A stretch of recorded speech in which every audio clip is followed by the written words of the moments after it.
You can produce a table of summary statistics using either Descriptive Statistics or Explore. I'll show you both methods.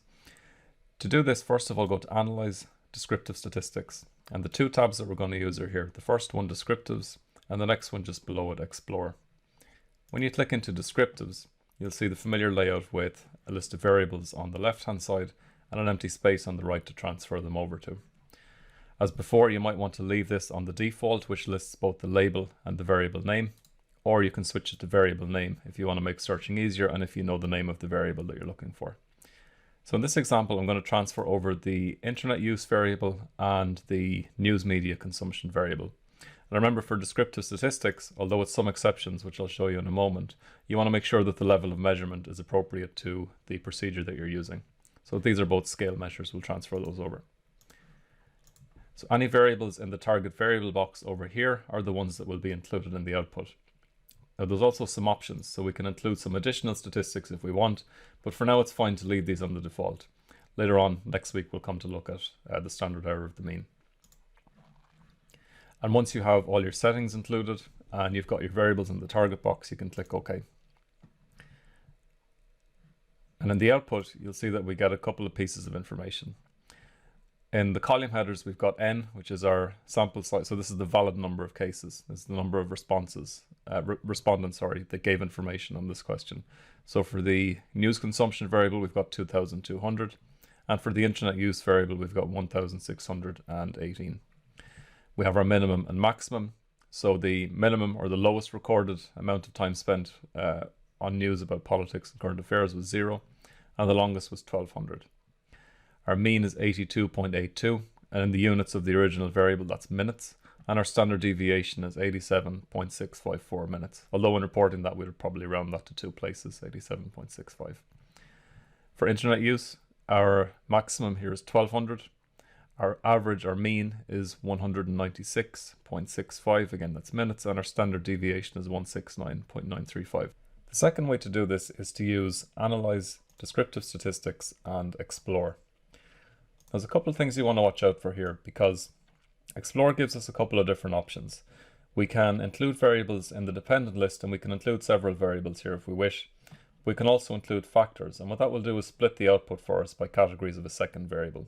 We can also ask it to label cases using another labeling variable, and we can ask it to display plots. So I'm going to transfer over the same two variables as before into the dependents list, and I'll show you what the factor list does in a moment. Under the statistics setting, we can ask it to include descriptives, we can ask it to flag outliers, and also to return values for different percentiles. We can customize our plots, and for this it's a good idea to ask it to return a histogram rather than a stem and leaf plot. Under options, we need to add one more setting. By default, when we use Analyze Descriptive Statistics Descriptives, it's set to exclude cases pairwise. In Explore, it's by default set to listwise. What that means is that if either of these two variables have a missing value on them, it will drop those particular cases for both of those variables. Switching this to pairwise allows us to include more cases, because now it will, if for example we have a case that has a score for news and about politics, but doesn't have one for internet use, it will still include that case for its summary statistics here, whereas by default in listwise it will simply remove a case if it has missing values on either one of these. So we will switch this to pairwise and click continue. And when you're happy with your settings, click OK. What you get up here then is a case processing summary, which gives you a sum of the valid cases, the missing cases, and your total. And here we see we get a couple of additional pieces of information. We get our mean, we also have our median, standard deviation, again our minimum maximum, now a couple of measures of the shape of the distribution, and which we'll look at in week 6, our 95% confidence interval for the mean.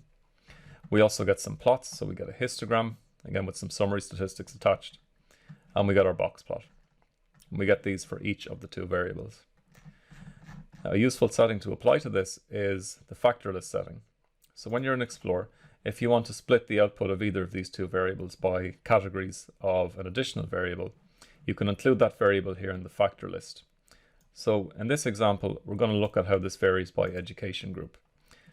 So when we transfer this over to the factor list, and we'll leave all our other settings the same, although we're going to get quite a lot of output, and click OK, you'll see that now what we get is, first of all, our case processing summary table, which is split by each of these different groups. So we can see here for the news about politics and current affairs variable, we have 267 respondents who gave an answer to this in the primary group, 3 missing cases, and so on. In the table below, we now have our output, our summary statistics for each of these 2 variables split by categories of our grouping variable, our factor variable. So this is the mean minutes of consumption, news consumption for primary educated individuals, secondary, those with PLC, FE and further training, and those for degree and above. So we can see at a glance how this varies across each of these different groups. And we can again look at some detailed summary statistics within each of these different groups as well.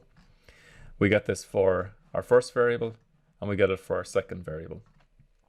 So for this one, if we were trying to report, if we wanted to report what the average internet use was for those of primary education versus degree education, we could say that there's a difference in, means we'll report the median of 80 minutes in primary training versus 180 minutes for degree or above.